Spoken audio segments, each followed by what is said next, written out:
Vayelu es Yosef. Yeah. Okay. So You're in the Parsha now. You're later in the Parsha. Yeah. Yeah, what's your question? We're talking about all the brothers, right? Yeah. But then But Reuven wasn't there. Yeah, and then it says Reuven, Vayeishev, Reuven, Alabo. Yeah, Reuven wasn't. We're going to get to that in this Parsha, Ritzah. Any other questions? We can't start yet because it's not 10 after. We can't start before the other people get here. Any other questions? I can't ask You could ask that question. We're going to get there in the Parsha. We're going to do it this week. Any other questions on any subject before we get? Yes? When do you know when the time is right to leave yeshiva? When you know when time is right to leave yeshiva? You'll know. You know when you have a cane. Once you get the cane, and you start. You're about. You're 96 and you have a cane. Then it's time to leave yeshiva. It's like, how do you know when it's right to do it? It's an important question. And the answer to the question of how do you know anything in life about making decisions is that you have to have a mentor and somebody who's wise who can guide you. Certain decisions you can make on your own, like which color shirt you should put on this morning. You don't need a mentor for. But some things that like anything else in life that anybody would ask advice. Financial advice, people go to an expert, if there is such a thing. Medical advice, they go to an expert. Engineering advice, you go for an expert. Home decor, you go to what people consider themselves an expert. But whatever you're doing in life, so if you want life advice, you go to an expert. Who is an expert on life? Well, we have a Torah that teaches us how to live. So the more Torah somebody has learned, the more his expertise in life itself. And that's the Talmidei Chachamim, Torah scholars. An elderly Torah scholar who has both life experience and Torah knowledge is the best person to give somebody else guidance in life. The Mesilas Yesharim talks about a garden maze. Have you ever seen a garden maze? Like the movie The Shining? Did you ever see The Shining with what's his name, Jack Nicholson? Yeah, I was out after 15 minutes. I was already in the lobby. I couldn't take it. And Jack Nicholson gives me the creeps on a good day, and it was terrified. Red rum. Remember that? Red rum, which spells murder backwards. He just goes, yeah. That was a creepy movie. I think I was out, and I think I may have lasted 15, 20 minutes. I met my brother in the lobby. He was there already. And then we had to wait an hour and a half for my friend to come out because he loves this sort of thing. So did you ever see The Omen? The Omen. Oh, I had nightmares I was terrified for weeks. Damien! and she hangs herself. What do you call it? It was terrible. I was absolutely mortified. So the what was the question? Oh yeah. So the Mesilas Yesharim talks about a garden maze. They have where wealthy, like on big estates, they have this garden maze, and you go into this maze. And everywhere you turn, there's a hedge blocking you and a path. Should you go this way, do you take the right path or the left path? So Rabbi Moshe Chaim Luzzatto writes to the Mesilas Yesharim, imagine a guy standing on a platform, and he's looking down, and he's telling you, no, go to the right. Now, if you go to the left, you're going to hit another block. It's going to hit a dead end. The people who have made it through life have gone through the maze. They could tell us what's good for us and what's not good for us. Now, the assumption is for a Torah Jew. Somebody who's not a Torah Jew, so the first step is become a Torah Jew. But for somebody who's a Torah Jew, how do I know what decision should I make? Should I stay in yeshiva? Should I leave yeshiva? Is it time to get married? Is it not time to get married? Which is pretty easy. If you find a girl's got money, then it's time to get married. But if it, whatever time that is, even if you're 11, but I knew a guy who dated Jerry Reinsdorf's daughter. Remember Jerry Reinsdorf owned the Chicago Bulls and the Chicago White Sox? He was on the Bulls when Jordan was playing, and the White Sox, while they had the highest selling sports paraphernalia because their uniforms were gang colors. So it was very, very popular. And he was dating, he dated Jerry Reinsdorf. He came here to Ohr Somayach. He told me he had dated Jerry Reinsdorf's father. I said, you didn't marry her? What, are you out of your mind? That's a joke. So I think it's a joke. So the answer is that for any guidance in life, you have to have somebody who is an expert on life. The experts on life are Talmidei Chachamim on Jewish life. Do you think the rabbis in yeshiva are biased there? Are they biased? Yeah, like they want you to say. Well, and they're no more biased than a university professor or anybody else you're going to get advice from. Number one, and number two, yes, you want to answer or should I answer? No, I don't mind if you want to answer. I have no problem. I'm biased. I'm certainly biased. I'm biased. Yeah, of course I'm biased. I don't think anybody in life isn't biased, but the difference is that the people who study Torah have worked on not becoming biased. They've worked on their character, and they're trying as hard as possible, number one. Number two, somebody who's a true Talmid Chacham is not biased because he's looking out for what's best for you. And if he's biased, he's only biased in a certain direction because he understands, not that we believe that this is the best way to live. We know that this is the best way to live. We're not biased. We know that this is the best way to live. If a doctor tells you to take antibiotics, he's only biased if he makes a percentage on it. If he's got nothing to gain, he's not biased. So I have nothing to gain by telling somebody else to stay in yeshiva. And what do I get? I don't get paid by the head. I don't get paid at all. I don't get paid by the head. So I have nothing to gain. So the person who has learned, obviously we have certain biases. If a guy asks me if he should buy a certain house, is it a good investment? And people ask rabbis that question. Is this a good house to buy? Now, if I'm interested in buying that house myself, then I've got a personal bias. And a judge in Torah court has to take himself off the case if he's got a bias. But it's only people who have worked on their character and character perfection who have even the ability to take themselves off a case, because he knows when he's biased and when he's not biased. So a rabbi who's asked for guidance or for life guidance is going to give you life guidance based on how he understands life. Who understands life? Donald Trump. Who understands life better? A rabbi or Donald Trump? A guy comes and says to you, listen, I didn't start out rich.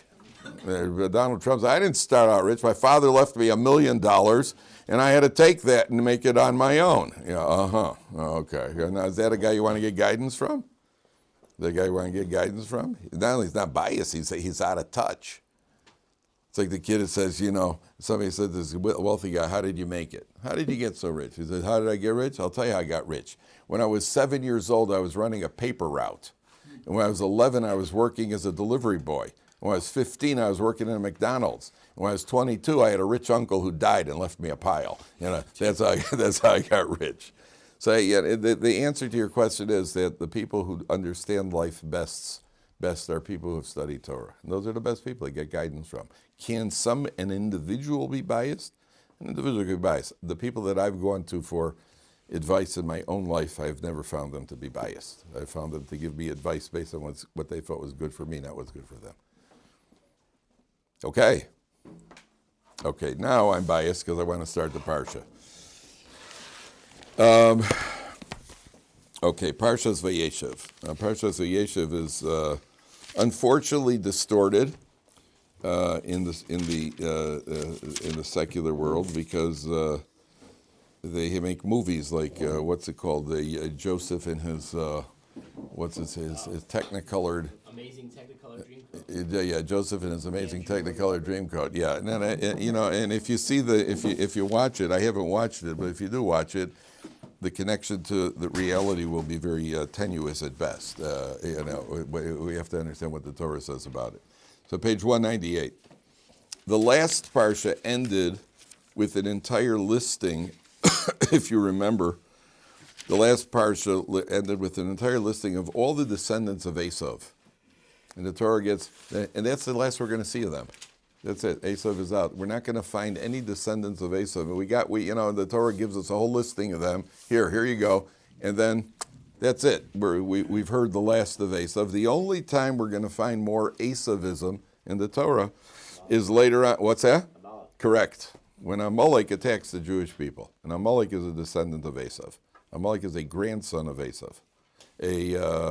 Eliphaz has Amalek. He's a grandson of Esav. There's a man named Amalek.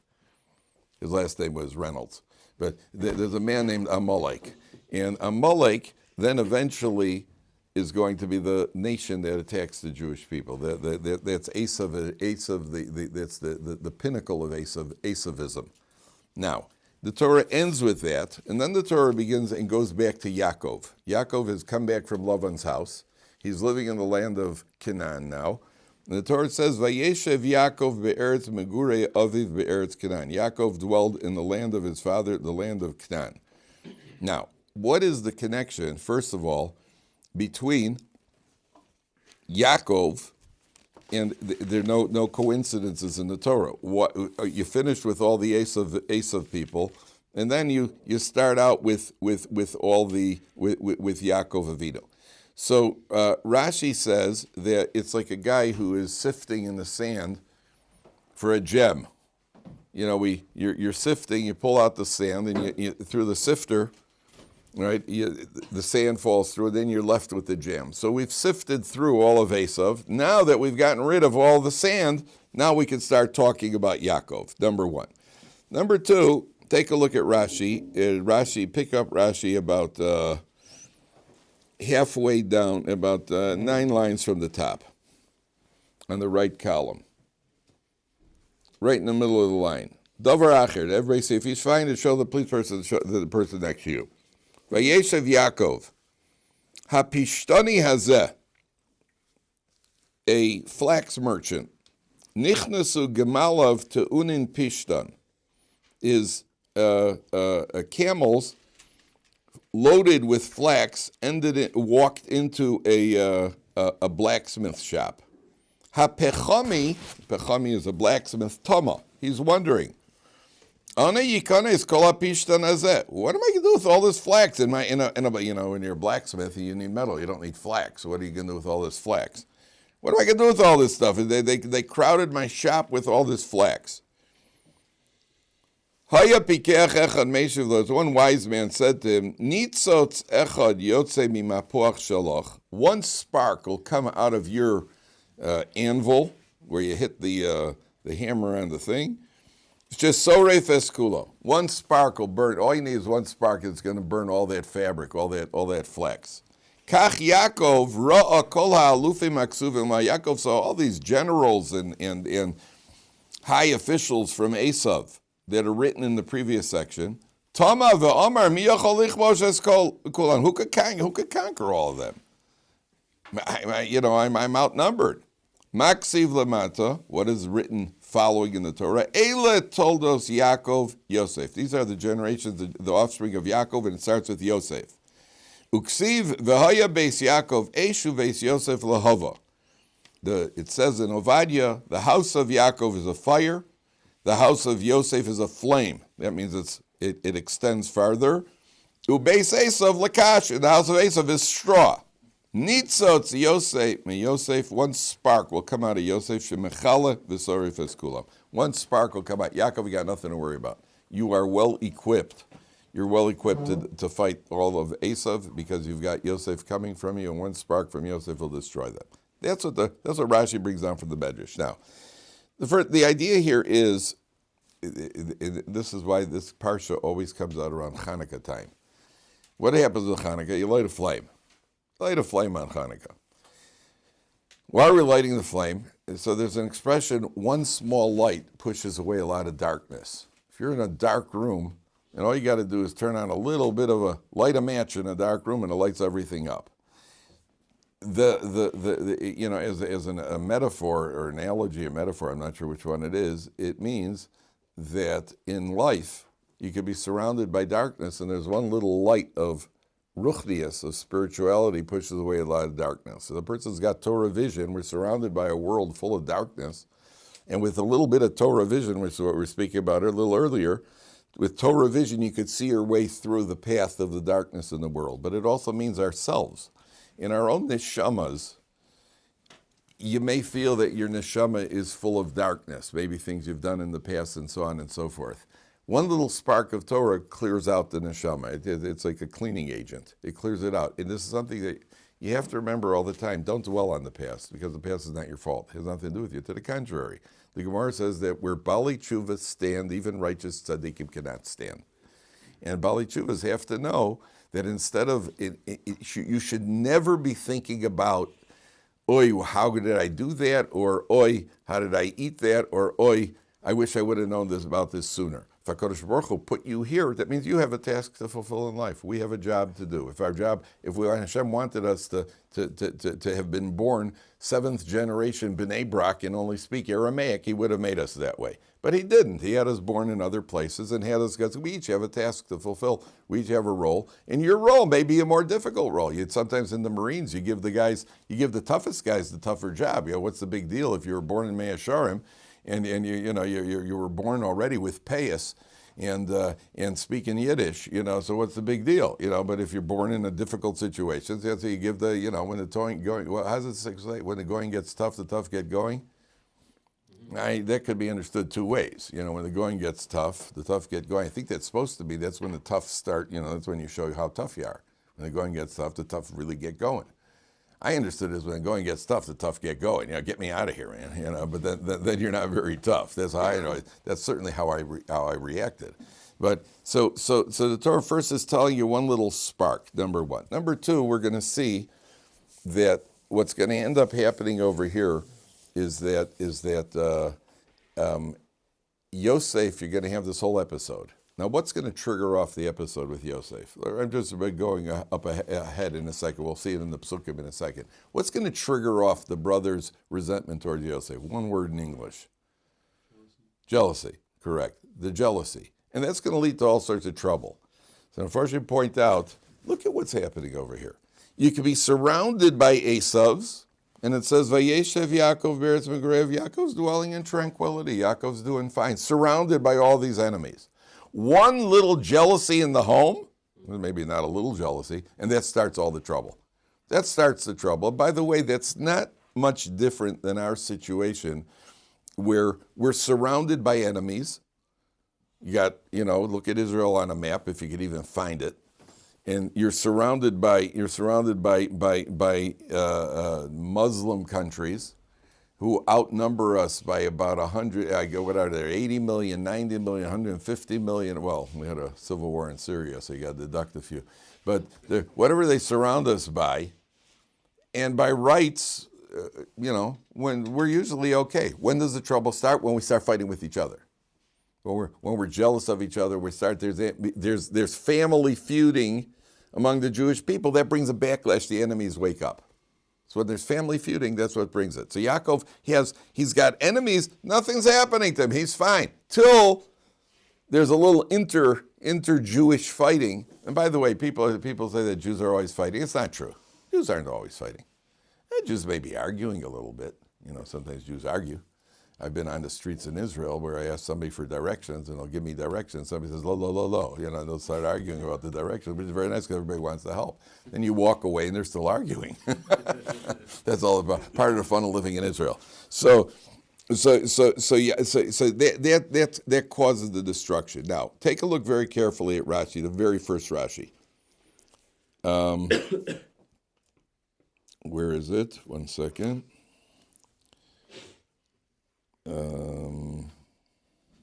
It's on the left column, the left column of Rashi. It's actually in the next pasuk, but it's the left column. We're going to do this Rashi now. 4 lines from the top. What is ve'odei? See where it says that in the right, 6 lines in on the left column. If you find it, please show the person next to you. Ve'od nidrash bo. It also they expound on this. Vayeishev, because the parsha begins with Vayeishev, the name of the parsha. What does Vayeishev mean? He dwelled. Bikesh Yaakov leishev b'shalva. Yaakov wanted to dwell in tranquility. That means he's been through a lot of aggravation. He's been chased out of the house by Esav. He's had spent 20 years with a conniver like Lavan, and Rachel died. His mother died. Rachel died. A little bit. Give me a break. I just want to dwell with a little tranquility.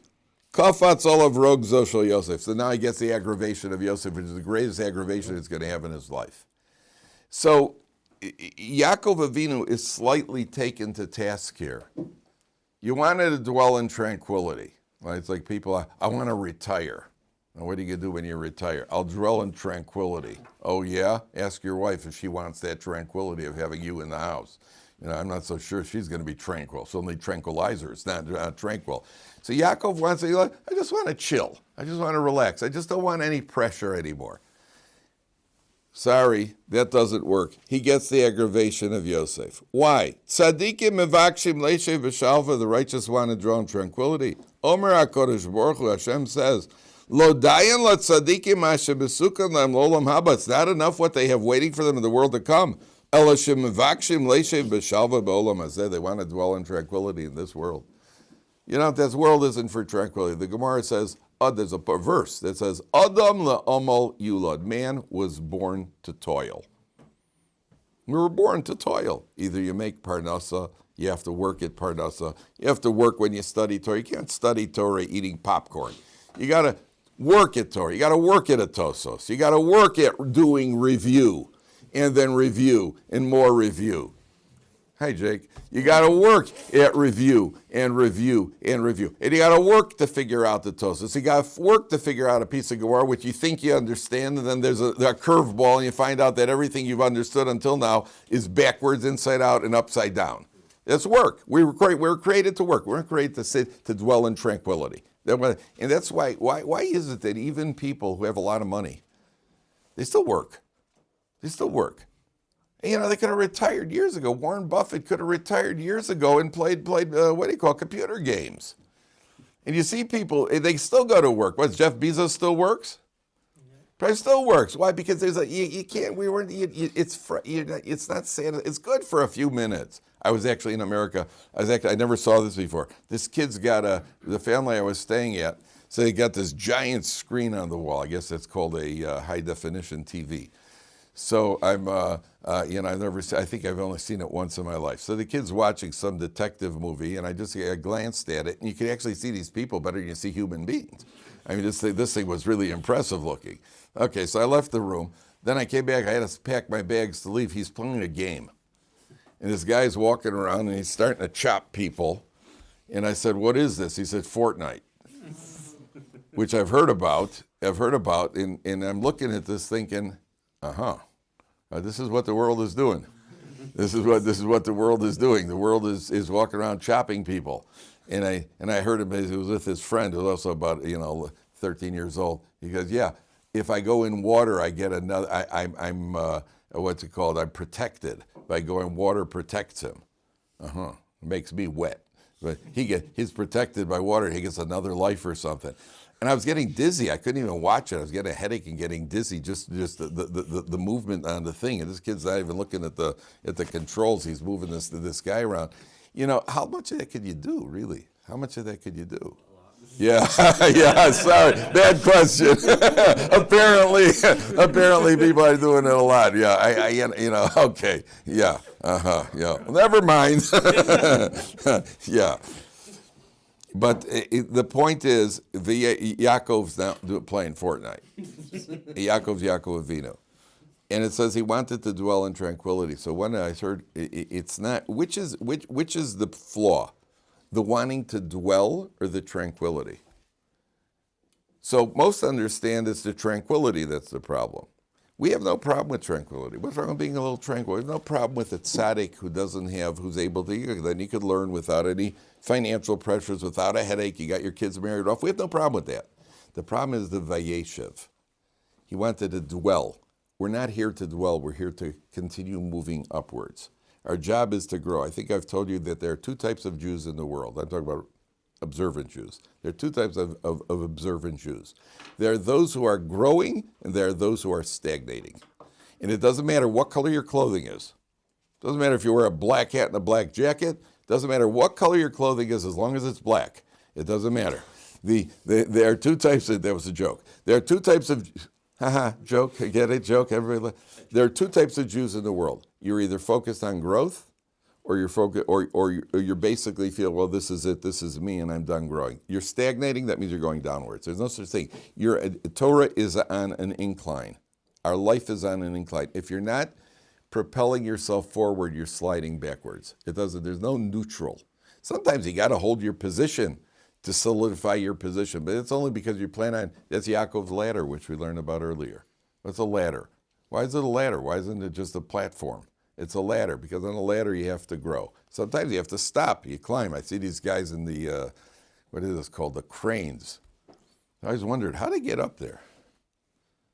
You know the giant cranes are all the way up there? How do these crane operators get up there? Ladder. What's that? Ladder. Yeah, it's a ladder. I thought for sure they got some sort of internal elevator or something.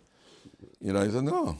So one of the guys told me there's a trick because they're building, they take an elevator in the building and go up to like the 8th floor of the building. Then they get into the crane and climb up another 4 floors or whatever it is.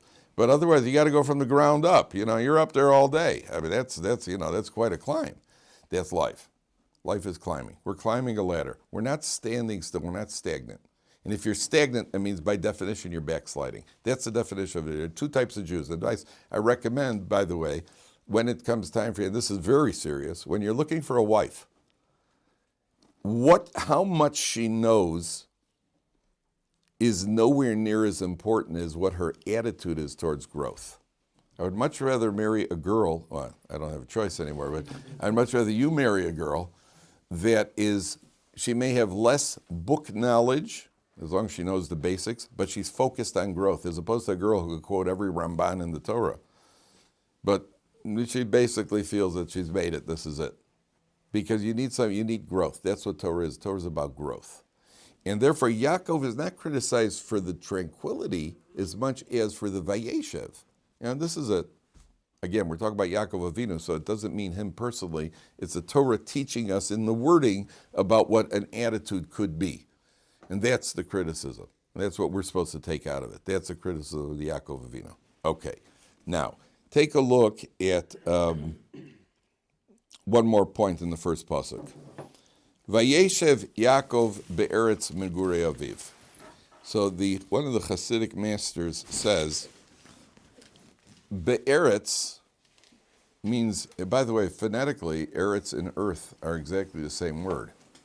A tza and a tha are very interchangeable. Eretz, erith, right? There's no coincidence. Eretz and earth are obviously the same word. It's a tza, tha. You know, that's an insignificant. What do you call it? The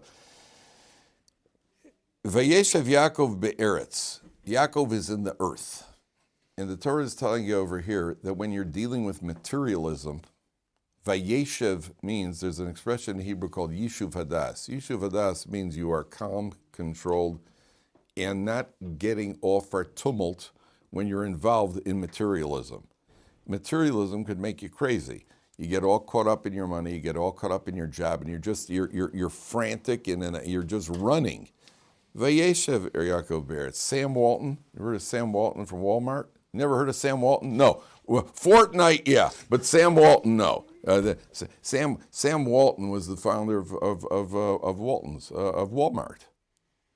It's a family. It's the richest family in the world, and his daughter is the richest woman in the world. Alice Walton is the richest woman in the world. No, guys, she's not Jewish. She's not available on a shidduch, but she's the richest woman in the world. Now, Sam Walton and his wife lived in the same house. They never moved, and he drove a red pickup. He never drove a Maserati, and he never drove a Lamborghini. He lived in a red. He said, "What do I need to upgrade for?" That means if you got the money, you get crazy with the money. Person could get crazy with materialism. Vayeishev Yaakov ba'aretz. You got to deal with it, but don't let it knock you off keel. Okay. Then the Torah starts the story. Eila told us Yaakov Yosef ben Shvaz Reishana. These are the offspring of Yaakov. Yosef immediately jumps to Yosef, even though he's one of the youngest brothers. Ben Shvaz Reishana. He was 17 years old. Hayaroa echav batzon. He shepherded. He was a shepherd with his brothers. V'hu nar es b'nei bilav es b'nei zilpa neshei aviv, and he was a chum, a nar. He was a friend with the sons of the maidservants, the sons of b'nei Zilha and Bilpa. Vayave Yosef es dibasam re'elavim. Yosef brought a negative report to their father. Now there's several questions over here. The first thing is, Yosef brings his negative report. He saw the brothers engaged in according to one opinion, they were ripping the limbs off of living animals, what's called aver min achai, eating aver min achai. Another opinion is that there was what he called, Rashi brings down, they were making fun of the sons of the maidservants, and there's another opinion that they were involved in some sort of immorality. And he brings his negative report to the father. This is never a good thing to be a snitcher. You never become popular with other people when you're a snitcher. Yosef felt that what they were doing was wrong, and he was doing it for a beneficial purpose. And the Torah even emphasized, in the laws of Lashon Hara, number 1, if you think that telling somebody off is not going to help, it's not going to be effective, you don't do it. Let somebody else do it. If you feel that somebody is doing something wrong and you want to correct them, you have to know who you are and who they are. Are they really going to accept it from you? Are they going to accept it being corrected by you? And if they're not, don't do it. And that's why the Torah says he's a nar, he's a youth. And Yosef reads the map, he says, my older brothers are not going to accept it from me. But they're doing something wrong. He was motivated properly. There was no self-interest here. He felt I have to go to my father to do it. They felt there's a misread. It gets complicated, but they felt there's a misread of what they were doing. And Yosef is simply snitching in order to get into the good graces of his father. And so Yosef misreads it, and they misread it. Now, one of the commentaries points out, if you follow the whole story through, there's an entire comedy of mistakes over here. Yosef misreads what the brothers were doing. He misreads whether he should tell on the brothers or not. The brothers misread his intentions. Yosef has a dream and tells it to his brothers, which is a mistake. The brothers misinterpret the dream, which is another mistake. The brother Yaakov Avinu then sends Yosef off to check up on the brothers, which is a mistake. The brothers assume Yosef is a pursuer, and therefore they sell him and they kidnap him and sell him, which is a mistake, all of which leads to what? Yosef becoming the king in Egypt and eventually saving the Jewish people because there's a famine. So you have almost what you'd call a comedy of errors leading to the ultimate purpose. What's the ultimate purpose? That Yosef should be the viceroy in Egypt, and that's God's plan. And the lesson of the Torah here is that God's plan is going to come out one way or another. Whether we follow the steps or we step out of line, so God will create another situation which will bring us back in. One way or another, the ultimate plan is going to happen. God's plan is going to happen. And over here you see one mistake after another mistake after another. It reminds me of Abraham Lincoln. You know that Lincoln lost every election that he ran in? He ran for this. I think he lost about 5 or 6 elections until he ran for president, and then he won, which was a mistake because then he got shot. Right? But he won. He lost, and eventually he won and became president. That one, the big one, he won. Here you have one mistake, another mistake, and ultimately comes out exactly what God wanted and preordained, predestined to begin with, because the manipulation works in many, many different ways. I told you, if a Kodesh Baruch Hu wanted to move me to the door, he's got different ways of moving me to the door. If God wants me to move to the door, he can bring a cobra right through the window. Boy, would that get me moving to the door. And let's say I won't move. When the going get tough, the tough get going. I'm one of those snake people. Come on, snake. Come on, snake. Yeah. So then what did God do? So God bring in a tarantula. I like tarantulas. Right? Sounds like an Italian name. I like tarantulas, right? I don't know if it's a first name or a last name, but I like what it sounds like. So then God floats a $100 bill right through the door. That'll get me to the door. One way or another, he's going to get me to the door. I'm not going to stay here. It could be this, it could be that, it could be the other. But he tried it that way, it didn't work. Okay, I used my free choice not to move, so I'll move that way. And there's a whole series over here, which all brings out. Now, watch this. You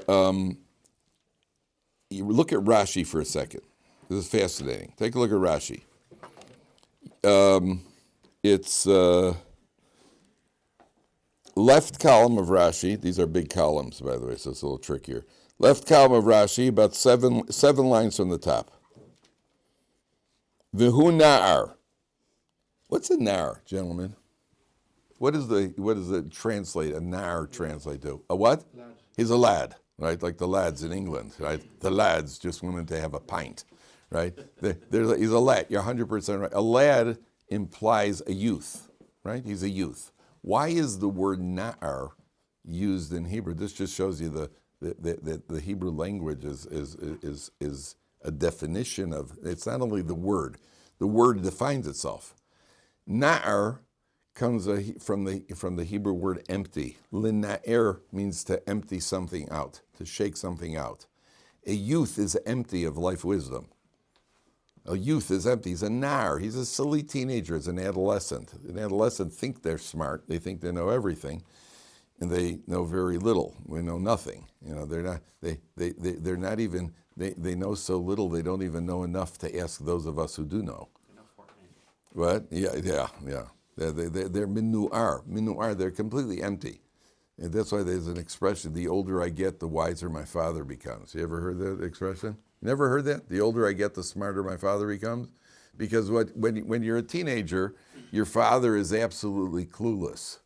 Like dad's worried about saving money and things like that. And dad's worried about, dad. And then as you get a little older, you understand exactly, especially when you become a father, then you understand exactly why your father said everybody turn off the light switches. Don't anybody around here turn off the lights? Am I the only one who turns off the lights? You ever hear that music? Turn off the lights? And why is it that dad said, well, don't throw it out. Don't throw out the shampoo if there's a little bit left. Right? And you're like, yeah, I'm such a cheapskate, what are you worried about? Then also when you become a father, you say, hey, the man was right. It's like the kid, he's 15, and then he turns 25. He says, wow, my dad got so much smarter in 10 years. Boy, look how much he improved. All of a sudden, things look a little different when you're on the other side of the light switch. That I could tell you. I promised myself, yes, I also promised I'm not going to make a big issue about light switches. And I did. And I do. My father, Shalom, used to make me, we had a house in Chicago. If I was in the basement and I left the light on in my room upstairs, he'd call me up. You left the light on. I said, yeah. That meant come upstairs and turn off the light. I had to go up 2 flights of stairs and turn off the light. And he's standing right there. He knows he was good with switches. No, but that's the only way I'm going to learn. And I learned. When dad's in the house, turn off light switches. I learned. You learn. And when I did, you know what it is? It's not even the money. It's not the money. You make a calculation. How much, let's say you left on all the light switches in the house for the entire month. How much would that add to your electric bill? $7.14. What we could afford it. It's not that. It's the attitude. I'm killing myself to support you guys, and you just don't care. That's what it really is. It just shows you don't care. Are we in this together or we're not? We are. Yeah, I make the money and you spend it. Yeah, we're in it together. No. Come on. You just flip off the light switch. That's what's bothering you. It's not the money. It's a reflection of an attitude. How many times I've told my daughters, just cap the shampoo when you're done with the shampoo. Just cap it. It's not take that much. It's attached. The cap is attached. Just flip it down. Why? So that when it falls off the rack, you don't lose a half a bottle of shampoo. Is it really that difficult to do? Really that difficult to do? And it drives you nuts because it just shows, hey guys, don't torture me. Good, I got that off my chest. Okay, now take a look at Rashi. Vihunar, watch this. Shehaya osa maise nairus. He was doing some sort of like youthful, immature behavior. Misakein besaro.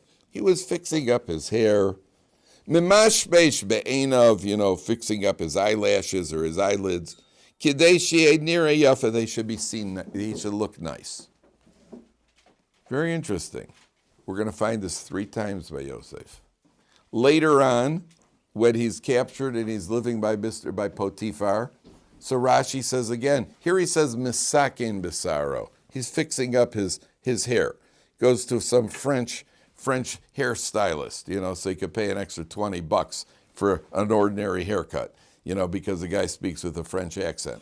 And he's had his hair styled, like I have. I have my hair styled. Can you tell? I have my hair styled. Then later on, when I miss it by Potiphar, Yosef sees that he's already started. Potiphar puts him in charge of the house. Rashi says he's misalsel bisaro. He's already really starting to take care of his hair. And then the Torah says, what, your father's mourning for you? Your father doesn't know where you are. You're kidnapped. He's in a state of mourning. And you're sitting there in front of a mirror playing around with your hair. That's why he got started up with Mrs. Potiphar. I'll show you what it is to have trouble. Then there's a third time when he's taken out of prison and he comes to Paro, when he interprets the dreams. And again, it says that Yosef first he shaves and he gets himself looking. What's going on here? We're talking about Yosef HaTzadik. He's called Yosef HaTzadik. What's going on? The answer is Yosef is not a teenager who's just looking in the mirror and putting on some male cologne. Yosef knows, he senses that he's destined to be the king. You know that there's a halacha, it's a Mishnah in Sanhedrin, you're not allowed to watch a king getting a haircut. You're not allowed to watch a king in any compromise. A king has to look good. Not only that, the king got a haircut every day. Melech biyof, there's a pasuk that says, Melech biyofio techazen einecha. You have to see the king looking glorious. A king has to be a guy who's impressive looking. He's ruling the Jewish people. You can't walk into the king and see he's got ketchup stain on his shirt. A king has to look he's got to look sharp. Yosef knows that he's going to be the king. So what does he do? What? If it's a non-Jewish king. A non-Jewish king, if he's smart, he also has to look impressive. Jimmy Carter made that mistake. Jimmy Carter was president, and his first couple of months as president, he wore golf shirts to show everybody, I'm just a guy like you. And his ratings plummeted. Because we don't want the president to be a guy like you. We want the president to look impressive, because Trump is smart, he'd put on a crown, which he may very well do, by the way. I want to look up to a king, and the Torah king, a king is not allowed to, do you know that if your father, there's halacha, when your father walks into the room, you have to stand up for your father. If your Rebbe, a Talmid Chacham walks into the room, you have to stand up. But they are allowed to forego their honor.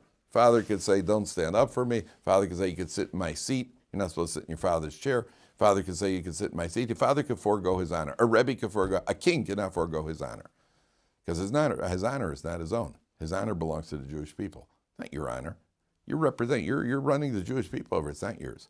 Jimmy Carter wore golf shirts and his ratings dropped. Then he started dressing a little more dignified and presidential, and his ratings still dropped. Right? but at the end of the day, I don't want to see a president in a golf shirt. He was wearing golf. There are pictures of him. He was wearing golf shirts, carrying his own bags onto the plane to show I'm just a guy. We didn't elect you to be just a guy. We elected you to be the president. So Yosef has some sort of sense over here. We'll see from the dreams that he senses that he is going to be a ruler. Well, if you're a ruler, the ruler has to look proper.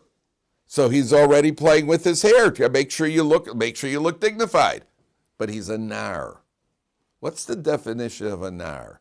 A youth doesn't have the patience. He doesn't have what we call yishuv hadas. He doesn't have the tranquility. He's all energized, tzahitz in Yiddish. He's like, they're always jumping, they're always spontaneous. No, it wasn't the time. Yosef, you jumped the gun. So you got sold by your brothers.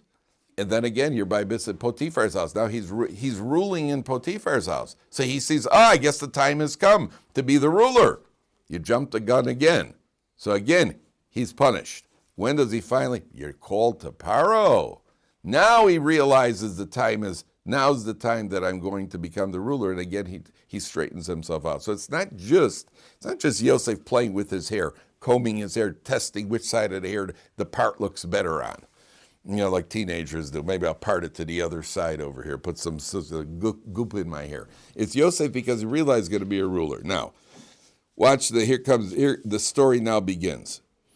Yosef brings a negative report. V'Yisrael ahav es Yosef mikol banav ki ben zekunim hulo. Yaakov favored Yosef because he was a ben zekunim. Ben zekunim means on one level he was the son of his old age because Yosef was born later than everybody else other than Binyamin. And number two, ben zekunim means that he was the one who Yaakov transmitted his Torah to.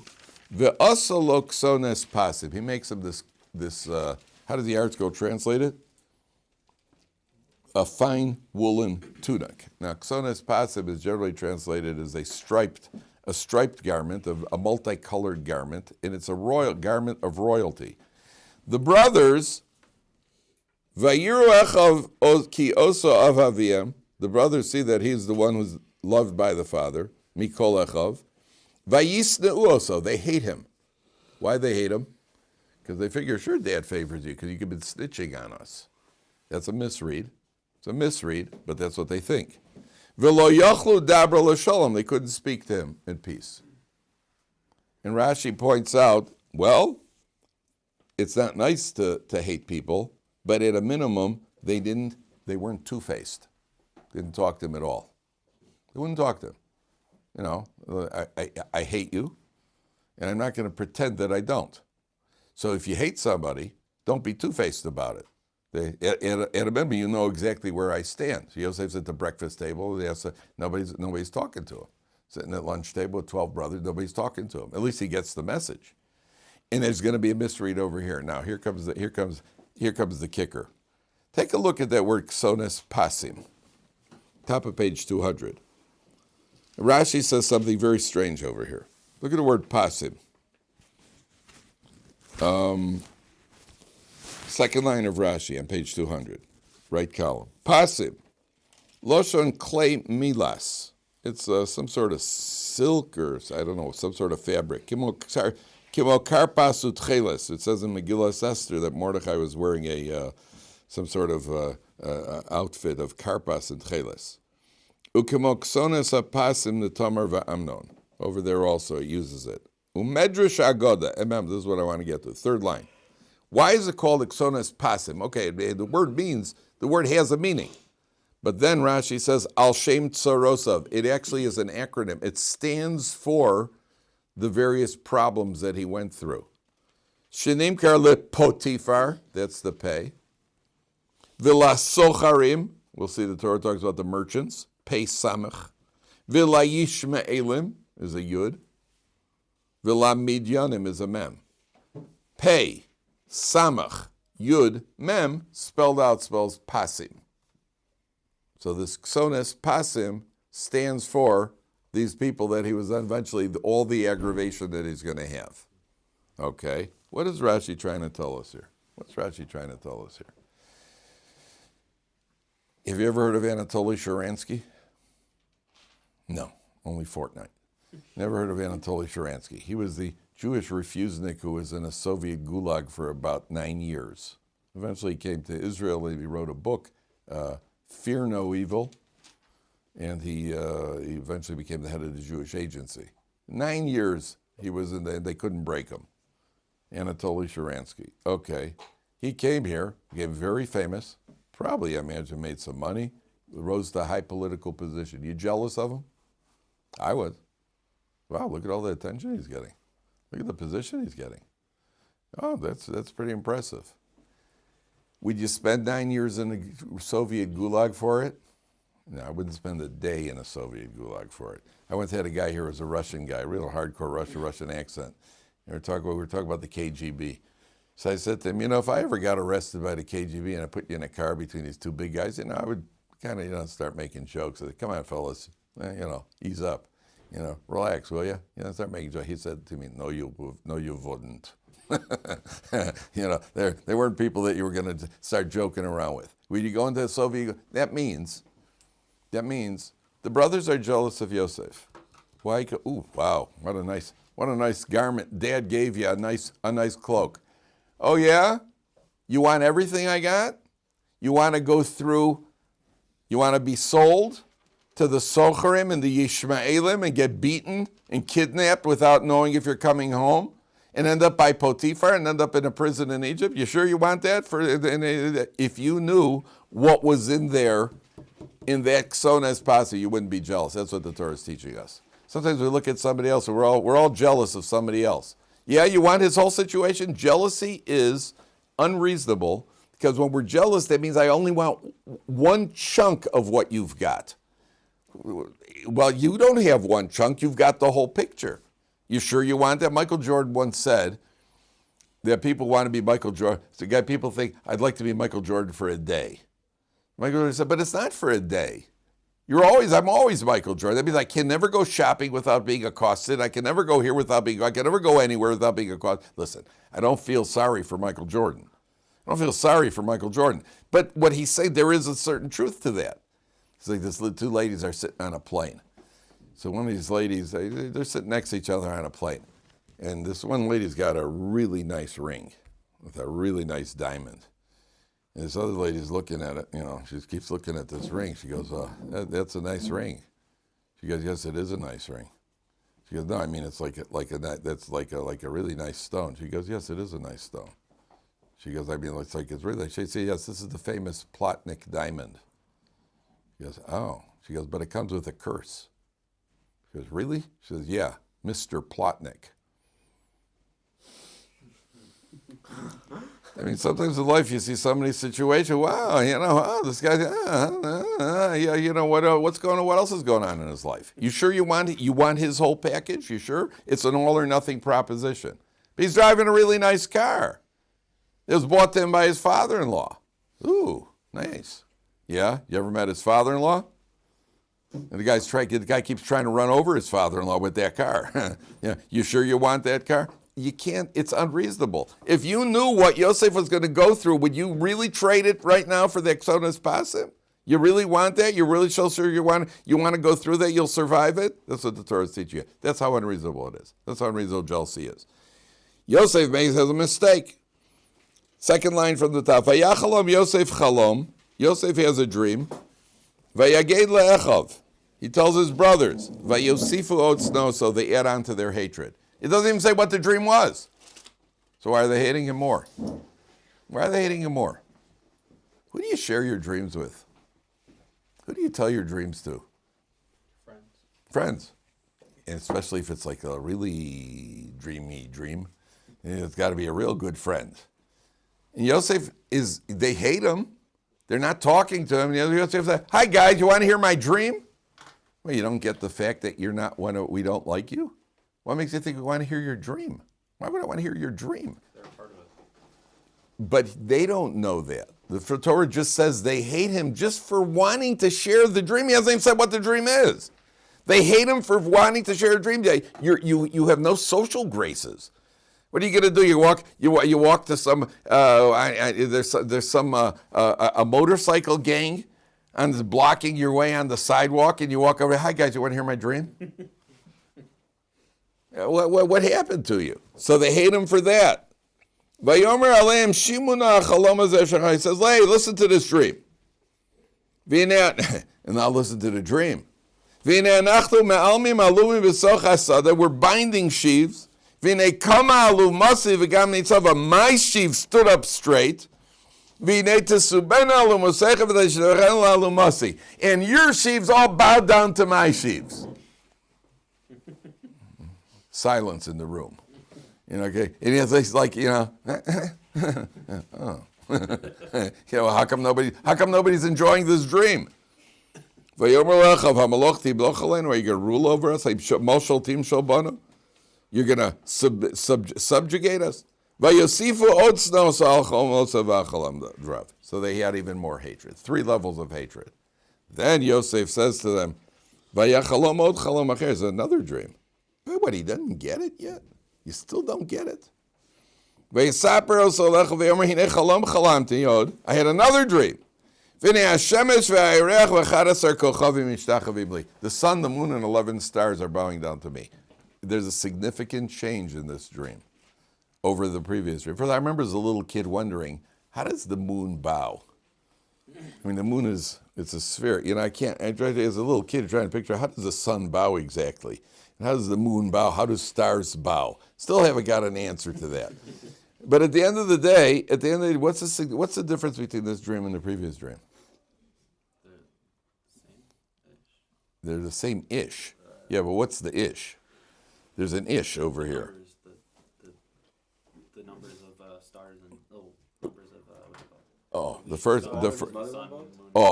You have a first of all, the first dream was only the 11 sheaves. Here you have 11 stars, but you also got to represent that you got 2 added things that weren't there. I'm not talking about the difference between stars and sheaves. You have 2 added factors, which are the sun and the moon, which we'll find out tomorrow. Okay, I was going to talk about how to make a lot of money quickly. We don't have time today. We'll have to do it tomorrow.